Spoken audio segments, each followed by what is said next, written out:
Hey everyone, this week's Torah portion we learned the story of Avraham, who hears the news that his nephew Lot was captured by the powerful four kings, these kingdoms that were taking on a kingdom of five kings and were routing them.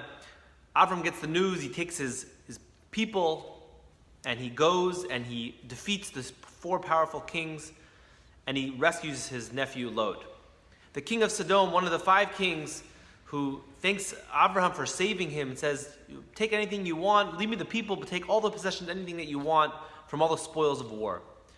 Abraham swears, he says, I will not even take one shoestring from all the spoils, so you shouldn't think that it's because of you that I became wealthy, because God had made a promise to Abraham earlier that he's going to make him a tremendous nation and a very wealthy man. And he said, I don't want you to think, because I took this shoestring or a thread, that it's because of you that I'm wealthy. So Rav Shach asks a beautiful question. He says, one second here. Avram, let's say you took a shoestring or a thread. You think now, 20 years later, when you become wealthy, the king of Sodom and the nations are going to say, oh, Abraham, remember when you took that shoestring? That must be why you're a tycoon, why you're extremely wealthy, because of that shoestring. No one's going to say that. So what would have been a big deal if Avram just took a shoestring or something little?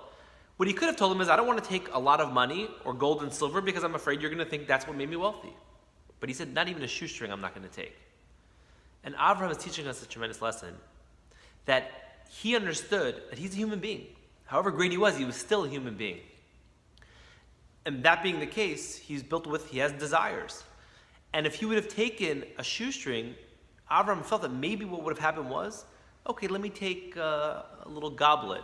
That's a nice piece of silver. Let me take this painting, etc. And it would have led to taking a tremendous amount of gold and silver and amassing a large bank account, so to speak. And then, in fact, it would be that other nations would say, it's because of us that you became wealthy. So Avram didn't even want to take something because he realized if he gave in his desire, his evil inclination, may lead him to something greater. And really we could apply this to many cases. And I'll give you one specific example.